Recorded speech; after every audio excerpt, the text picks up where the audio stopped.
Mariah Cuch. Yes. With this C, Cuch, it means no. In Ute, I'm Northern Ute. Oh, okay. I grew up on the Ute Reservation in Utah. In reference to like right now, are you still located in Utah? Yeah. I'm currently working a seasonal job with the National Outdoor Leadership School. We run river rafting courses through the base, and it's so much fun. And I do reside on the reservation 20 miles from here. Cool. Yeah. I have a farm. Yeah, that's a beautiful area. I drive through there when like when I go to Washington State, I'll drive through the reservation. Well, you should come stay with me. That's always how it does. Definitely have to say, oh, my Mariah lives here. Yeah, come see my big studio mess. So I was taught formal arts in high school, and then I had scholarships all over the state. And then I went to Grand Junction, Colorado, and I have a bachelor's degree in fine art. I wanted to go to Santa Fe, but I also recognized the need to be in a communal college and get some traditional skills taught. And I was really grateful for that. I've done those kind of artworks, teaching classical art skills with the community and traditional beadwork for a long time. But this is, and then also been a professional artist for 10 years or so. So this is exciting to finally make it to market and push on, especially in these years, in these time of my life where I had raised my son, I got the house, I did everything. So now I get to live and do my artwork. So was this your first year being in SWAIA, being juried in? Yeah. Oh, yeah. I've met a lot of artists who this was their first year, and just talking to them, and they're like, oh, and I'm like, yeah, I know. No, I was excited. I'm like, yes, I get another year for inventory. Oh, I was really, except like all last year I got commissioned. I do a lot of commission artwork. yeah. So I rarely, I've done the archery show in LA. I've done the show here in Salt Lake, the natural history show, and then in Morrison with my friend Holly, her show at in Morrison. So I'm just excited to get producing and be professional. It's the dream, right? Right. And so is that your medium, is beadwork? I'm actually juried in 5 categories. Oh, wow. Oh, that's amazing. And that's not even my sculpting. I can, I'm a certified welder, and I do bronze stonework. So my sculpting teacher was Marilyn Wounded Head, who studied under Alan Hauser. So someday as I progress and have more time, I'm gonna love sharing my sculpting work. I can just go over my first, some of my beadwork that I actually still have available. That's so cool. Are those 13 cuts? Yeah. No, these are 11s.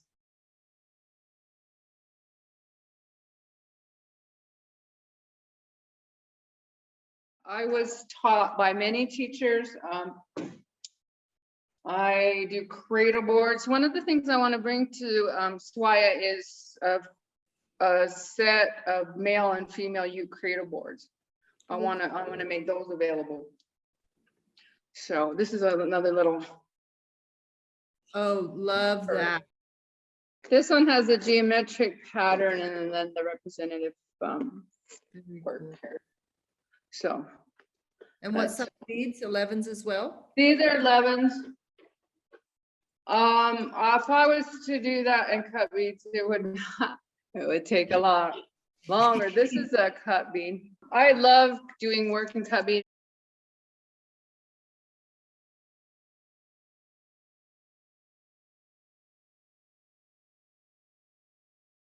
Yeah, a lot of times I get commissioned by chairmen or people needing things. One of the things that I do like is having like smaller options available. So oh yeah, this is kind of the smaller sets.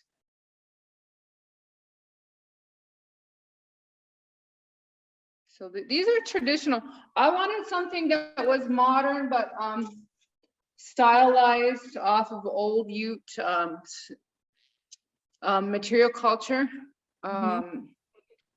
I grew up around a lot of the elders. I really want to go through and write a book someday about all those things. I think it's up to our generation and caretakers of knowledge to stabilize the truth of that matter, because we didn't necessarily inherit that, because we were just coming out of survival mode in the generation before.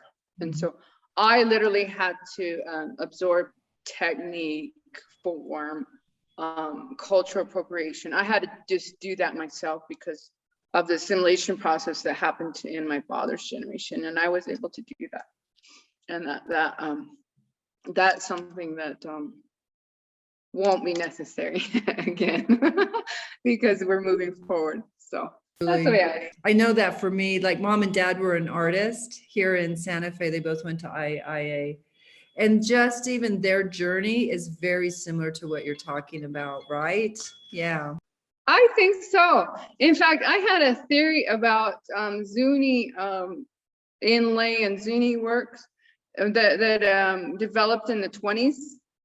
And that during that stylized process, there was a lapidary artist who came in. He was Spanish. He had come in to teach the Pueblos the different technical skills of lapidary to help them promote tourism during the 20s, before the wars in the 30s. And so at that time, what was really popular was Neo-Egyptian, and that was kind of into the Art Deco era. And so I had a theory that a lot of the knife wing emblems were also part of that similar movement across the artistic spectrum of time, and that was the expression that they had moved their gods into developing similar kind of works and stylization of when those traditional Pueblo lapidary arts became popular, because they were taught by a Spanish lapidary. So that was just some conversations I had with my lapidary coach. It's just interesting knowing the truth of each time frame and how to be honest and genuine with it now. So that was just some theories of native arts, and because it is about survivalism, it's about self-expression. And then I'm dirtied into with the oil painting. This is a commission I'm working on. A lot of my oil paintings are a lot deeper in meaning to me personally. I find it a more accessible fluid media for me to express visions. And that's where I really just want to be known as an artist and not necessarily a native artist. I am working with the Utah Arts Council on documenting that direction I'm going in life. And so with my my oil paintings. And so that's just some of the ones that I have here. So these are visions I had last year, and these are just studies, and I'll have like big wall pieces and stuff. So I think a lot of the work that I have. I gotta ask this question. When you said, so you had a vision of that horse, and then you painted it, right? Yeah. Yeah. That was a scary vision. I studied Salvador Dali. I said that's how I want to be, because it was I have the capacity to paint surrealism, and so I do, because I know the technical skills. I know color mixing. When I was little, I only owned like 3 paints, so I had to know how to make everything. And there wasn't any reference for anything. I wasn't anywhere.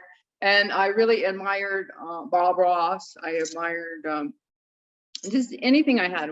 We absorbed books. We worked ourselves off. We studied things. That's how I studied silversmithing. I learned from a goldsmith in college because I wanted to express myself. And so that's my personal fine arts direction, because I'm just inundated with it. And I want to, it is kind of like Salvador Dali, where how would we know anything like that's familiar if someone didn't paint it? You know, yeah. It is familiar. Yes. I can't say why, but maybe if the things inside of me that I've seen as visions are familiar, then maybe someone else can feel confident in being themselves. Yes. And then it doesn't matter. My high school art teacher, he's a wonderful person here. He lives in the Vernal area. We do meditations together. He's a practicing Buddhist, and he's been a forefront of my personal development as an artist. And he constantly, you know, is able to help me go through that process of being fully artist. I don't see myself as a successful artist till I'm dead. Like just exhaust myself to whatever end, and that's all I care about. And so especially because of capacity. Like if you don't do it, you don't do it. My youth traditions, our ceremonies, our collective responsibility to one another is always more the merrier.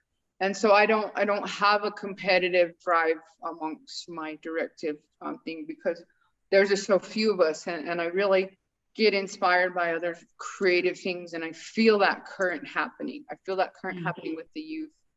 And so I want to be honest with myself in that same degree. My great grandmother, my father's first cousin, which would have been an aunt, we called her Aunt Rose, she started NCAI, the Ute tribe. They were rebels. They were the coolest people. They overthrew the government. They went in and they were at tribal court. And now she was the old lady that was teaching me beadwork. She was beading Sundance belts. Her husband was the Sundance chief. And she was the original teacher of teaching me roses or eagles, the old Ute beadwork. And I would sit at her house and be quiet. I had no idea this old quiet lady was some kind of crazy rebel. And there's pictures of her and Jensen in DC. But what really, I'm gonna pay homage to her someday. Her beadwork was psychedelic orange with like a blue Bambi on it. And I remember going to see her as like an 8-year-old girl, and I was scared. I don't know anything about being, you know, we just grew up in the mud and the dogs and the dirt. My mom, she's white, and so she just sent me up the road to go see the elders. And I was so scared, and I asked her, I'm like, do we have a family pattern? And she starts laughing. I'm like, oh gosh. And then they only spoke Ute in the house. And so that was the long process from 8 years old till middle school, when I felt confident enough to say, this is Ute beadwork, because I need it. I literally justified that at that point. So those are all collaborations. And then because of my my direct knowledge in publishing and photography and stuff, I will be obligated to bind and make books about this, because I recognize my own Ute history. A high esteem, high fashion, high stuff that Utes make. And so everyone here at home, so excited that I'm going to be representing them down there. I'm like, of course, the world's easy to please because you guys have such high standards. This is easy. I get to have fun. That's me. I'm going to work on cradle boards, some serious attire. I mean, the war shirts that we had were made in those things. Photographs, some of the more, I would say, inspiration of native themed photographs I'm going to take from old portraits of Utes, and just so many, like, boom. This is one of the fun things I make.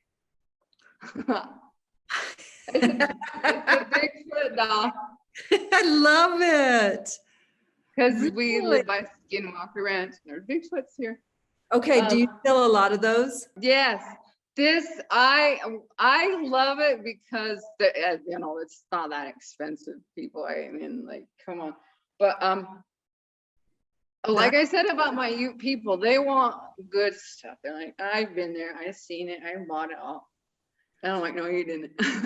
Inside of it, I make activated charcoal, because it can absorb negative ions. That's this little secret heart. So I had some elders bring some children through during the Christmas sale at home. And the little boy, he was developmentally, behind. And he saw these and he was so happy. He just saw them from a mile away. And so we do have a big connection to the spiritual realm and things. And so they have like this little bling on them and stuff, and they'll have like medallions and stuff. But these are just something that I make that is fun. I'm assuming that people can find you online. Yeah. Okay. Yeah. Facebook. So there, and then on Artspan, I'm keeping my website on Artspan. Good. So I'm there. Mostly I am crunching time. So excited. I really am, because the seasons of the life moving forward are founded on those things. Right now in the May and just springtime is our bear dance, and then we should have had all of our good artwork and our beadwork done. It goes and then we hit summer, and so winter again. After this show, I'll be so excited to start building off of what I was able to do now. Right. So it's substantial. It's I feel alive and capable through these the process and knowledge, and I really am so supported by the tribe of my own people. In just, yeah, it's finally that good enough. How many tribe members are in your tribe? I believe that maybe the last time I knew we were around 2,100, but I suspect that that's much lower, maybe down to 2,000. Wow, that's too bad. Yeah, well, I'm excited to have you come to Santa Fe. I can't wait to meet you. I'm a beader, so I love the beadwork. Oh, you are? I love beaders. My first beading project was a baby board. Oh, which tribe? So I'm Colville Confederated Tribe. Oh, yeah. And then so my kids are Spokane Tribe and Colville Tribe, and it's flowers, and it's so like the plateau area. Yes. So my first baby board, like I did beautiful flowers with a blue elk. Oh, oh yeah, that's fun. I remember going to the National Smithsonian opening because I was in archive training then, and at the Center of Southwest Studies. So we actually hosted the Midnight Horse Campbell exhibit, and I had to wear my fully beaded dress, which I never did for anyone, but I had a lot of respect for my professor. So we were there, and I came across a lady from Colville, and we were trying to figure out which tribe we were, and we came pretty close. We thought we were both Shoshone, which was funny. Well, so, and you know, the Shoshones, I mean, they're such an inspiration, right? They're such great beaders. And I have to say that that's where I got my inspiration from, was from a Colville lady who actually graduated from IAI with my mom and dad. And then another lady who was Shoshone-Bannock, and she would make all my kids as regalias. Yeah. And so, and her beadwork was just amazing as well. It really is. It's a small world. When I used to powwow, I would go to Fort Hall and bead with the gold ladies. We would sit down and just bead. And the same with our sister tribes in Ignacio, and we knew each other's work. You know, I used to, when I would bead, I would do this really, I mean, it was just me. I had to do it. Like I had to stick a bead somewhere that nobody else would know. Oh, and kind of like my signature bead. And so, yeah. My beadwork has so many flaws of its own. Oh, that's a myth. Yeah, I'm so excited, Kim. In fact, I'm moving my studio over here to work. I'm like excavating my cabin, and I'm cranking out. Awesome. I want to provide a few buckskin vests. I mean, I hate to say it this way, but I'm making the stuff that natives want to buy. Yes. Yes. I am not sad, and I mean it, and I've got to do it now that I said it, right? Well, I have to tell you, Mariah, I mean, just in the sense of Santa Fe Indian Market, and, you know, there really is a shift with regards to collectors, and a lot of that has to do with age. But I feel like we're really in a place as Indigenous people where totally natives are buying art from natives. And it's a beautiful thing. I mean, we're at a place, I think, where our generations got educations, we make money, we can buy art, and we do want to buy art, and so that's exciting. Yeah, and there's all levels. I mean, a lot of my work's in museum or private collections or government. I mean, I've been doing this, I just never had the cohesion and Yeah. the commitment to doing the ta-da. And it was exciting to see on Nancy Pelosi wearing an elk tooth mask. Yes. I have hundreds of elk teeth. I want to make the finest gowns. I worked in the theater department at the college. I know formal sewing. I've had everything I've owned is nice, and so to be able to have the freedom to do those things and in a modern time. Yeah. And be honestly expressive of myself. Yeah. And I really am so excited that that's the progress forward. I know that you're probably my age where we didn't have much resources to contact things, but that also gave us the time of direct hand-to-hand relationships with our elders in the 80s and those kind of deep roots. And now the things are more fluid, and we've overcome the gap. Yes. And it gets better. Yes. It gets better. It does. Well, I had, this was awesome just being able to visit, and I think I might take you up on the offer of stopping at Ute Reservation when I'm driving through. Do come see me. We'll be doing 100 million things. I would love that. I would love to host you and just to share the world here, because it's pretty awesome. Yes, it's pretty awesome, and I'm renewed of my efforts forward. That's awesome. It's just gonna come back. Yes, and so hopefully I get to meet you in person this summer. I will be there. I'm so excited. I've got a trailer, I've got a direction, I booked a room. I'm there. Yay, that's awesome. Well, we'll see you then. And have an awesome day, and we'll talk soon. All right, Kim. Thank you. Thank you, Mariah. Bye-bye.